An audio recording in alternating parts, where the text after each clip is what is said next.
दोस्तों, क्या आपको पता है कि दुनिया में सबसे ज्यादा यूज होने वाला वर्ड ओके के बाद है कोका कोला।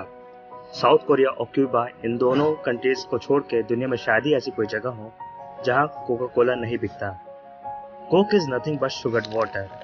पर सवाल ये है कि कोई कंपनी चीनी का पानी बेच के बिलियन डॉलर्स का एम्पायर कैसे बना पाया और दुनिया में सबसे बड़ा रिकग्नाइज्ड ब्रांड कैसे बन पाया।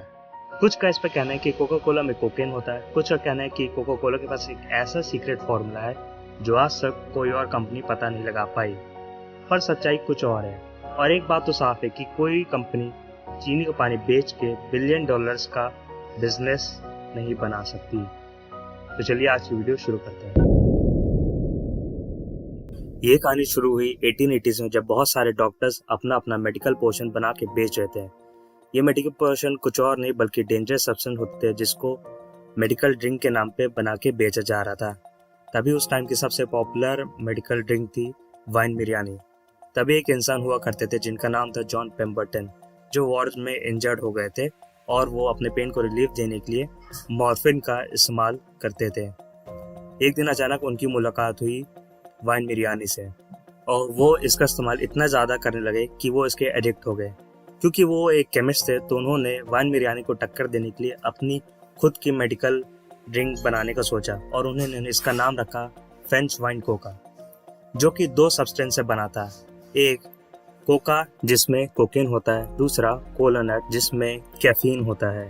ये ड्रिंक बहुत बड़ी सक्सेस थी, पर तभी एक रुकावट आ गई। गवर्नमेंट ने अल्कोहल को बैन करना शुरू कर दिया, तो बिजनेस को चालू रखने के लिए उन्होंने कोकेन को रिप्लेस कर दिया कार्बोनेटेड वाटर से, जिससे ड्रिंक बहुत ही ज़्यादा टेस्टलेस बन गई। तो इसको और टेस्टी बनाने के लिए इन्होंने बहुत सारी शुगर ऐड कर दी। अब जब जॉन पेम्बरटन ने एक नई ड्रिंक बना ली थी तो उन्होंने इसका नाम नया रखने का सोचा और एक बुक कीपर ने उनको एक नाम सजेस्ट किया, कोका कोला। इंटरेस्टिंगली 1880s के अंदर लोगों को कोकेन से कोई प्रॉब्लम ही नहीं थी, पर अब एक प्रॉब्लम आ गई थी कि अब सेल्स नहीं आ रही थी, क्योंकि उस टाइम तक अब 100 से भी ज़्यादा ऐसे मेडिकल पोशन आ गई थी जो the wonderful tonic that removes headache and relief pen के नाम पे बेच रही थी। अनफॉर्चुनेटली 1888 में जॉन पेम्बरटन की डेथ हो गई, लेकिन मरने से पहले उन्होंने अपनी कंपनी को $2300 में एसल कैंडलर के नाम के बंदे को बेच दिया। कंपनी को खरीदते ही कैंडलर ने कंपनी के सारे शेयर्स लोगों से खरीदने शुरू कर दिए, क्योंकि वो कंपनी के ऊपर पूरा कंट्रोल चाहते थे। और यहाँ से कोका कोला की हुई नेक्स्ट लेवल गेम पे एंट्री।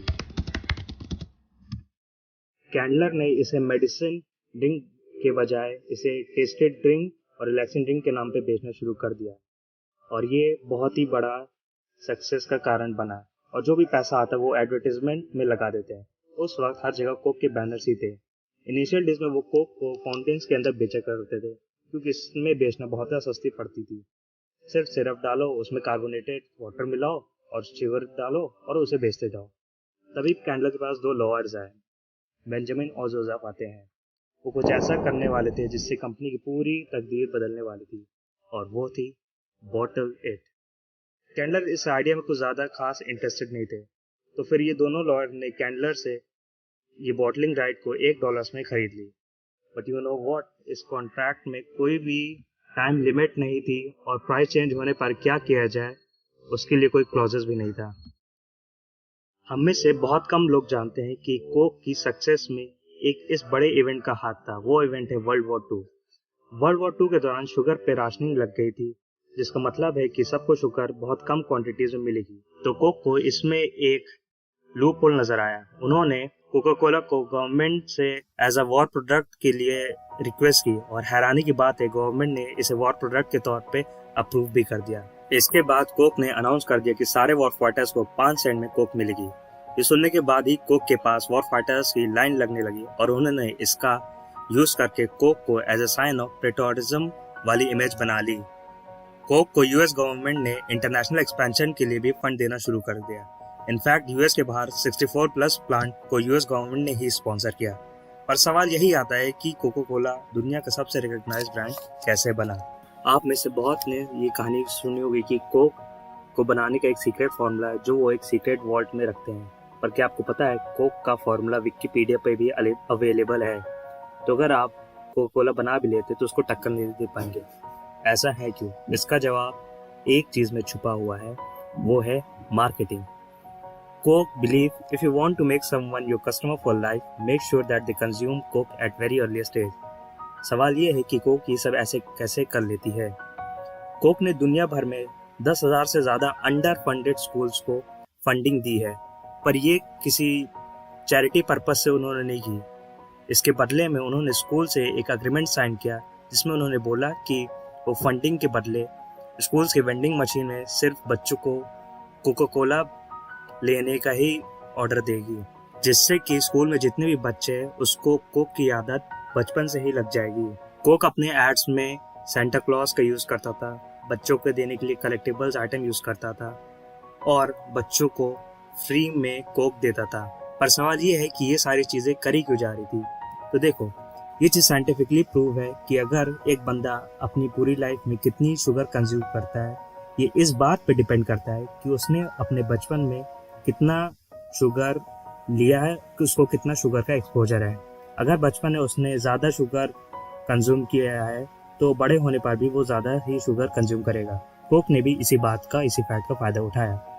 कोक हर साल बिलियंस ऑफ डॉलर्स स्पोर्ट्समैन के ऊपर खर्च करता है, सिर्फ एक मैसेज कन्वे करवाने के लिए, वो है Coke is a healthy way of living life. 1980s में एक डेटा निकल आया जिसमें ये पता चला कि कोक बॉडी पे कितना ज़्यादा साइड इफेक्ट्स है। एक स्टडी तो ये भी बताती है कि सिर्फ एक एक्स्ट्रा शुगरी ड्रिंक आपके ओवरऑल बॉडी वेट को बढ़ाने का 60% चांस बढ़ा देती है।